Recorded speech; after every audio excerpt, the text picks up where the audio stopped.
It's been almost 2 months since Avengers Endgame released and swept across the world. It was a huge hit. It annihilated box office records. It was a huge success with critics. You loved it. I loved it. Most fans everywhere were pleased. We laughed. We cried. We got excellent new meme material. There were epic fights that wowed everybody. Great callbacks to earlier in the franchise. And of course, a satisfying conclusion to a 10-year story arc. All that was awesome, and I loved it. But there was one thing in particular that stuck with me after I walked out of the theater. Even a few days after, and then after a few weeks, I was still coming back to this one thought about the movie. That was the best Back to the Future Part 2 remake that nobody ever made.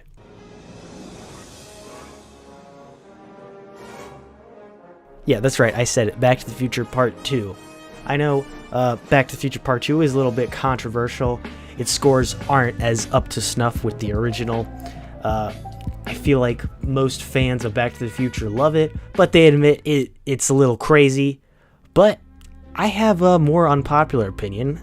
It's my favorite of the trilogy, and I think a core reason about why I love Avengers Endgame is a similar reason for why I love Back to the Future Part 2. So sit back, buckle up, and prepare to get mind-f***ed, okay, ladies and gentlemen, because I'm about to show you how structurally, thematically, and functionally similar Back to the Future Part 2 is to Avengers Endgame. Now, you've probably already noticed a few big similarities between these two movies. They both have time travel as a paramount device in their plot, and they both happen to time travel back to earlier in their respective franchises. Those are important similarities, no doubt, but I want to highlight something even more critical first, and that's the structure of these two movies mirroring each other. With both of these movies, it feels like I'm watching episodes of a TV series consecutively. Either that, or it feels like I'm reading several issues of a comic book back to back. This is because both of these movies divide their plot into very distinguished parts. While most movies feel united despite having an act structure in most cases, Avengers Endgame and Back to the Future Part 2 have very distinct acts. Also, like a good TV serial or a comic book run, there's a uniting plot line throughout all the acts. To illustrate this, I've outlined both movies here in this chart. To illustrate my point that they seem to function a bit like TV episodes in a season with a united storyline, that's not because I think they should be considered as TV shows in the form of a movie. I'm just trying to frame it in a way that fits what I'm trying to tell you. So let's take a look at both of these plots, and let's start with 1989's Back to the Future Part 2. We pick up right where the first movie left off. Doc and Marty go to 2015. Now, this episode, if you will, it's very distinct, obviously, because of the setting. We get 2015 from a retro-futuristic perspective. We have a lot of wild predictions, some of them more accurate than others, and it's just distinct overall. There's no other point in the trilogy like this, let alone in the movie, so it's definitely standing apart, no doubt. The episode ends soon after Biff hijacks the time machine with the almanac from Marty, gives it to his former self, and comes back to 2015 before anyone noticed. Marty and Doc get Jennifer, and then they go back to the past with a plane flying over them, letting them know that they're back in 1985. And that is when episode 1 ends. Episode 2 is basically just, what the f*** just happened? We soon have Marty go into his house. He notices something's up, there's another family living there. He goes outside, sees Mr. Strickland, then he starts to notice, okay, we're in dystopian 1985. What's going on? His dad's been murdered. Biff did it. Everything's f***ed. Everything's terrible. Third time's a charm.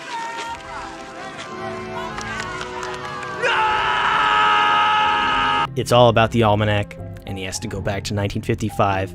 He tells Doc, "You're not going to believe it. We got to go back to 1955." And Doc's like, "I don't believe it." And of course, you remember that. I don't have to tell you why this is distinct. It's distinct for the same reason.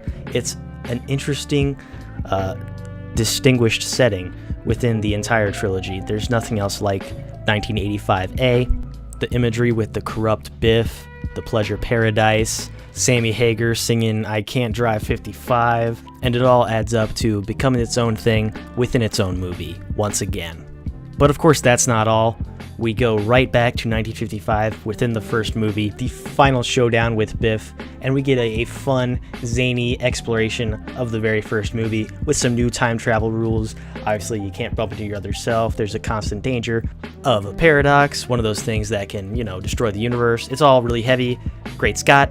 I don't need to tell you why this thing stands out. It's the first movie. The other two things were completely different, and this is back to 1955, a completely new setting with a completely different goal of getting the almanac and destroying it so they can repair the timeline. And of course, in the end, they defeat Biff, they get the almanac back, they burn it, Doc gets struck by lightning and goes back to the 1880s, and it sets up for our third movie, and we end Back to the Future Part 2. 3 episodes, all distinct with their own goals. 1, save Marty's kid.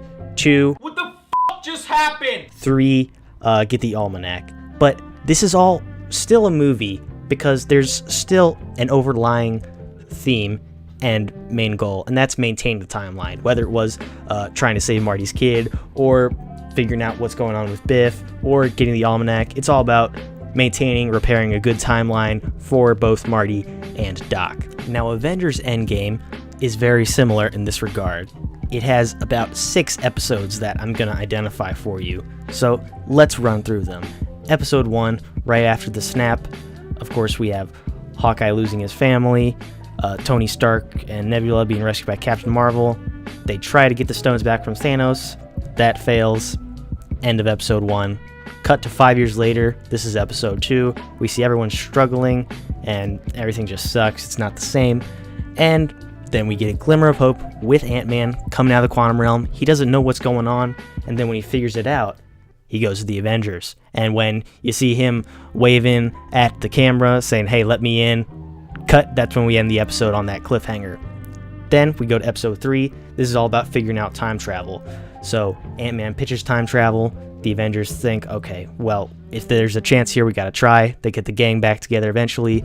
Then they invent time travel, and boom, they're ready for the time heist. When they're walking up in their quantum realm suits, about to go back in time, that is when they end the episode, and we begin with episode 4, of course, the now iconic and famous time heist, which is a lot like Back to the Future Part 2. You already knew that. They go back into different moments in Avengers history, get the stones, and of course, it's all wild and crazy. I loved it. Hopefully you did too.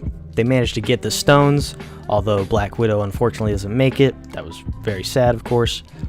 But now they have to keep going, and they're ready to do the snap.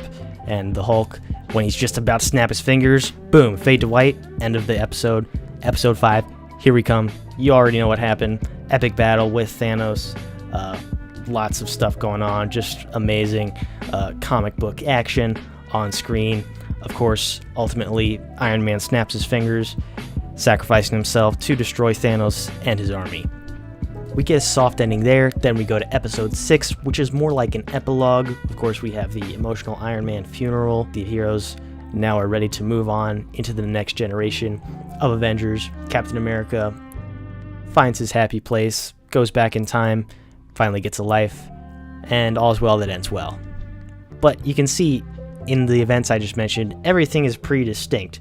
We have heroes mourning in one act, figuring out time travel, time traveling to completely different movies, an epic all-out battle in a somewhat apocalyptic setting in its aesthetics. It's all very distinct, and they all have their unique goals within each act. But overall, it's about restoring harmony in the universe. And that's kind of from the synopsis. Whether it's trying to move on and do the best you can even though you lost, they're trying to restore harmony. Whether it's trying to figure out time travel, trying to fight Thanos, they're all about restoring harmony, protecting their universe. And so that's what I think ties all these episodes together. So now I'm going to define what this movie is. I'm going to go ahead and coin the term sequential episodic movie, because they're divided into things that feel like episodes. They happen chronologically in sequence. I couldn't find a good term that already existed on TV Tropes or Wikipedia or anything like that. If you have any, let me know in the comments, but I'm going to go with this for now. Of course, I got to elaborate more on the big similarity that you already noticed, time traveling back into different movies. Now, there are some key differences here to account for as well. While Back to the Future has this kind of dynamic time travel system where you can go back and your actions have an impact on the future, so you got to be careful. Avengers Endgame relies on quantum physics. I'm not going to go into details, but basically You've already heard it. You can't change anything in the future by going to a past. You're really going to a different version of your past in Avengers Endgame. This was done purposely by the Russos, Marcus, and McFeely. If they had the same thing as Back to the Future, it would have been way too easy. They just go back and kill baby Thanos or destroy the stones and stop the snap from ever happening. No, they got to make it a little bit more challenging because they are superheroes. But it works well for a typical everyman like Marty McFly. While the time travel systems are different, they manage to accomplish the same things, in that they go back to previous entries in the series to create an interesting time travel story in the new movie. Finally, I think there's an important theme or message that we can take home after watching either one of these movies, and that's, you can change your future by taking actions today, in the present. Of course, Doc is very on the nose with this, and straightforward in Back to the Future. Your future's what you make it. Of course it's been erased. That's a great, fun message from Back to the Future that applies to a lot of avenues in life. But I think Avengers Endgame can have the same thing interpreted from it. We get our heroes defeated, and then of course when they got an opportunity to try and change their future, they took it. And of course they brought back their loved ones, their fallen comrades, and now the future of the MCU has opened up. All these heroes are back. Their future wasn't decided by Thanos snapping his fingers. They had a chance, and they took it. If you asked one of the Avengers what they made of all this, maybe one of them would sound a lot like Doc Brown. Your future isn't written, no one's is. You can make it better. So those are the main reasons why I think Back to the Future Part 2 is really similar to Avengers Endgame. I couldn't get these out of my head, and they started to add up over time, and I just couldn't believe how similar I thought they were when I started to think about it. Let me know what you guys think in the comments down below. Am I reaching a bit? Am I going a little too far off the deep edge? Or am I onto something? Let me know what you think in the comments below. Also, be sure to like this video and subscribe to the channel. Maybe even share the link. It'll really help out. I'm a small creator and I'm ready to share a lot of content with you guys, and any help is greatly appreciated. Until next time, this is Joseph for Chalshire. Thank you so much for watching, and for now, I'm signing off.